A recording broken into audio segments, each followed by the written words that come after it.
자, 다음 소식입니다. 팬데믹 첫 해 동안에 미국의 대도시들이 주민들을 떠나보냈다. 이런 또 보고서가 나왔네요. 네, 연방 인구 센서스국이 오늘 아침에 관련 자료를 발표했습니다. 2020년 중순부터 작년 2021년 중순까지 팬데믹 시작되고 나서 첫 풀 1년 동안 미 대도시에서 인구 변화가 어땠는지 그 내용을 담은 보고서입니다. 전국에서 가장 크고 또 가장 인구 밀집도가 높고 그리고 비용이 비싼 도심 지역에서 주민들은 이주해서 그 미 남부 지역이죠. 선벨트 쪽으로 많이 간 것으로 나타났습니다. 그러면은 각 도시별 인구 이동 숫자는 어떻게 됐어요? 전국에서 뉴욕이 가장 많은 인구 감소가 나타났습니다. 그렇군요. 뉴욕에서 거의 32만 8천 명 주민들이 그 기간 감소한 것으로 나왔습니다. 해외에서 유입된 새로운 인구가 있었고 또 출생 인구가 사망 인구보다 많았음에도 불구하고 떠나버린 주민 수가 워낙 많아서 인구가 크게 감소한 걸로 분석됐습니다. 네, 이것도 LA 등 이 캘리포니아주 도시에 대한 자료도 나왔죠. 네, LA 도심에서는 17만 6천 명 인구가 감소했습니다. 그리고 샌프란시스코도 11만 6천 명 이상 인구가 줄어들었고요. 이 밖에 산호세 역시 인구 감소가 보고됐습니다.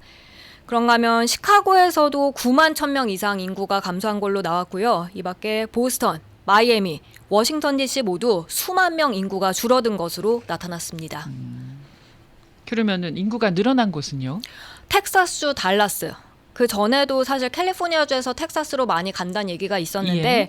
9만 7천 명 이상 인구가 증가했습니다. 그리고 애리조나주 피닉스도 7만 8천 명 인구가 늘어났고요. 다시 텍사스주로 가보면 그곳의 휴스턴 6만 9천 명 역시 인구가 많아졌습니다.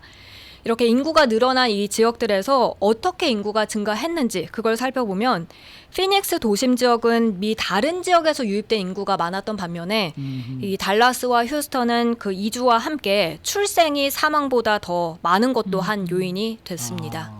그러면 지금 전해드린 지역 외에 다른 지역들의 인구 변화 가운데 눈에 띄는 점은 어떤 게 있습니까? 마이크로 지역이라고 불리는 곳이 있습니다. 이 인구 5만 명도 채 안 되는 작은 도시인데요.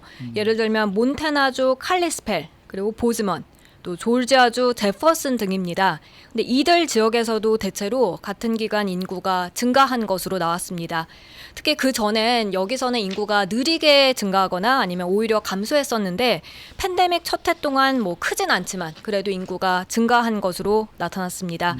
이건 그 전부터 계속해서 사망이 출생보다 많은데도 불구하고 그곳으로 이주해온 인구가 늘어난 데 따른 것으로 분석됐습니다. 네, 수고 많으셨습니다. 감사합니다. 박현경 기자였습니다.